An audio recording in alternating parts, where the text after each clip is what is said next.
देख रहे हैं सत्यहिंदी.com। चलिए एक नजर डालते हैं अब तक की सुर्खियों पर। देश में चुनाव के दौरान ईवीएम मशीन हमेशा से ही चर्चा का विषय रही है और अब एक बार फिर मध्य प्रदेश, छत्तीसगढ़ और राजस्थान में कांग्रेस की हार के बाद यह चर्चा में आ गई है। दरअसल कांग्रेस के वरिष्ठ नेता और मध्य प्रदेश के मुख्यमंत्री दिग्विजय सिंह ने ईवीएम पर सवाल उठाए हैं। उन्होंने कहा कि कांग्रेस तो मध्य प्रदेश में बैलेट पेपर में 199 विधानसभाओं में आगे रही है। कांग्रेस नेता ने आशंका जताते हुए कहा कि चिप वाली किसी भी इलेक्ट्रॉनिक मशीन को हैक किया जा सकता है। इसके साथ ही उन्होंने चुनाव आयोग और सुप्रीम कोर्ट से अपील की कि वह लोकतंत्र को बचाएं। इसके अलावा शिवसेना यूबीटी नेता संजय राउत ने भी ईवीएम को लेकर कहा कि यह सारा खेल ईवीएम का है। उन्होंने कहा कि चुनाव के नतीजे चौंकाने वाले हैं, इसकी उम्मीद नहीं थी, लेकिन हम लोकतांत्रिक प्रक्रिया का सम्मान करते हैं। इसके साथ ही उन्होंने बीजेपी को आगे चुनौती देते हुए कहा कि आप एक चुनाव बैलेट पेपर पर कराकर देख लें और फिर नतीजा देखें। राउत ने साथ ही चुनाव आयोग से ये भी अपील की कि अगर लोगों को ईवीएम पर संदेह है तो उसका संज्ञान लिया जाए। देश के 5 राज्यों में हुए विधानसभा चुनाव में कांग्रेस को 4 राज्यों में मिली हार का असर विपक्षी गठबंधन इंडिया में देखने को मिल रहा है।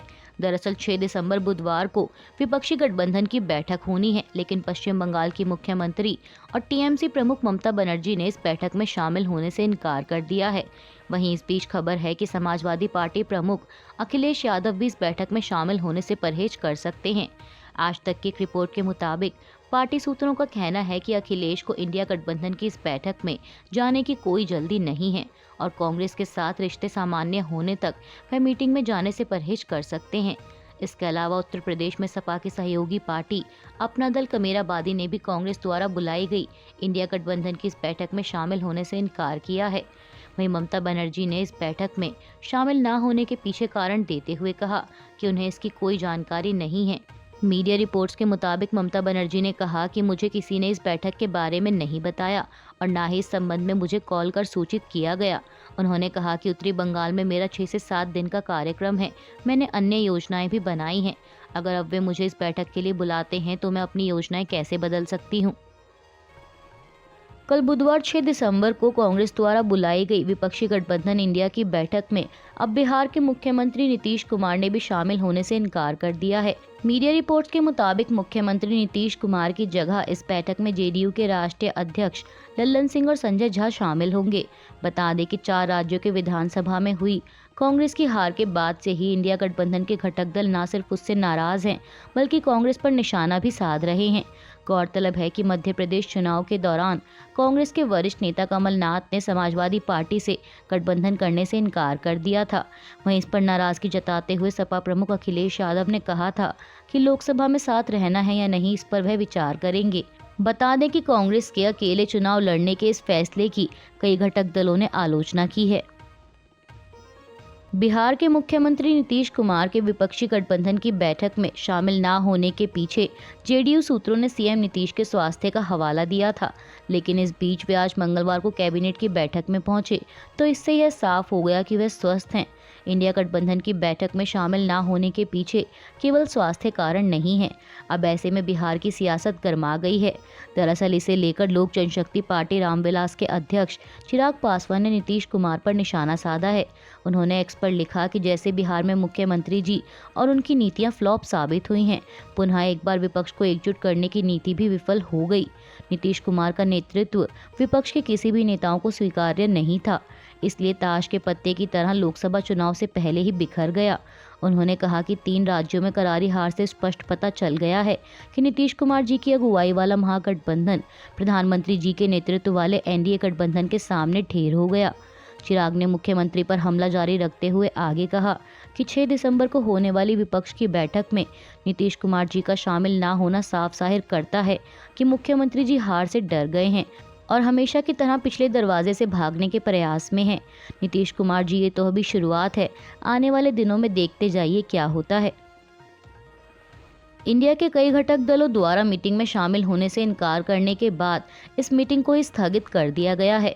बता दें कि कल 6 दिसंबर को कांग्रेस अध्यक्ष मल्लिकार्जुन खड़गे ने विपक्षी गठबंधन इंडिया की मीटिंग बुलाई थी, लेकिन ममता बनर्जी, अखिलेश यादव और नीतीश कुमार ने अपने कारण बताते हुए इसमें शामिल होने से इनकार कर दिया, जिसके बाद अब इस मीटिंग को ही स्थगित कर दिया गया। मीडिया रिपोर्ट्स के मुताबिक अब अगली मीटिंग 18 दिसंबर को होगी। तेलंगाना राज्य में सरकार बनाने वाली कांग्रेस में अब मुख्यमंत्री चेहरे को लेकर उठापटक शुरू हो गई है। हालांकि पार्टी की राज्य इकाई के अध्यक्ष रेवंत रेड्डी का नाम मुख्यमंत्री पद की रेस में सबसे आगे चल रहा है, लेकिन मीडिया रिपोर्ट्स के मुताबिक उनके मुख्यमंत्री बनने की राह इतनी आसान नहीं लग रही।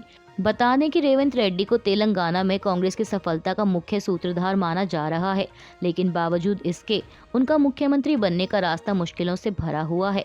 दरअसल ऐसा इसीलिए क्योंकि बीआरएस और बीजेपी की युवा शाखा के पूर्व सदस्य 54 वर्षीय रेवंत रेड्डी के खिलाफ पार्टी में आलोचक भी हैं और ऐसा माना जा रहा है कि उनकी संभावित नियुक्ति पर विरोध किया जा रहा है। वहीं एनडीटीवी की एक रिपोर्ट के मुताबिक सूत्रों ने कहा कि पार्टी में सीएम पद के लिए रेवंत रेड्डी ही पहली पसंद हैं। एक सूत्र ने कहा कि हम पर्यवेक्षकों द्वारा सौंपी गई रिपोर्ट के आधार पर फैसला लेंगे, लेकिन रेवंत रेड्डी स्पष्ट रूप से सबसे आगे हैं। इन सूत्रों ने ये भी कहा कि कांग्रेस प्रमुख मल्लिकार्जुन खड़गे पार्टी के चुनाव पर्यवेक्षकों के साथ बैठक के बाद ही किसी नाम की घोषणा करेंगे। सूत्रों ने बताया कि पर्यवेक्षक मंगलवार को दिल्ली के लिए रवाना होंगे। बता दें कि रेवंत रेड्डी के अलावा सीएम की रेस में एक दूसरे नाम की भी चर्चा है और वो है मल्लू भट्टी विक्रमार्क, जो कि एक दलित नेता हैं और राज्य में एक प्रमुख चेहरा भी। सूत्रों का कहना है कि 62 वर्षीय नेता की यात्रा ने कांग्रेस की जीत में महत्वपूर्ण भूमिका निभाई।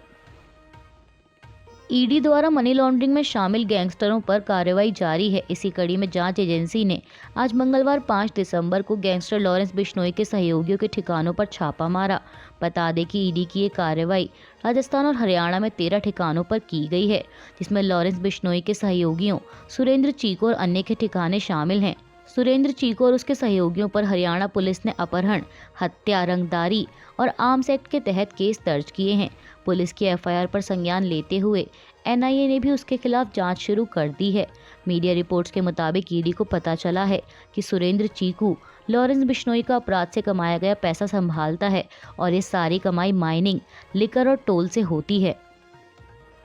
देश के दक्षिणी राज्यों तमिलनाडु और आंध्र प्रदेश में साइक्लोन मिचोंग का कहर जारी है। मीडिया रिपोर्ट्स के मुताबिक साइक्लोन मिचोंग की वजह से चेन्नई में भयंकर तूफान और तेज बारिश के कारण 5 लोगों की मौत हो गई। ऐसे में सुरक्षा के मद्देनजर कई फ्लाइट्स को कैंसिल किया गया है। इस बीच चक्रवाती तूफान को लेकर केंद्रीय गृह मंत्री अमित शाह ने तमिलनाडु के मुख्यमंत्री एम.के. स्टालिन से बात की और हर संभव सहायता का आश्वासन दिया। मौसम विभाग द्वारा दी गई जानकारी के मुताबिक इस चक्रवात के आज मंगलवार 5 दिसंबर को आंध्र प्रदेश के तट से टकराने की संभावना है। आज मंगलवार सुबह यह नेल्लौर और मछलीपट्टनम के बीच दक्षिण आंध्र प्रदेश तट से टकरा सकता है। ऐसे में दोनों राज्यों की सरकार और केंद्र अलर्ट पर है। राज्य सरकार द्वारा अधिकारियों को सुरक्षा उपाय के लिए हाई अलर्ट पर रहने का निर्देश दिया गया है।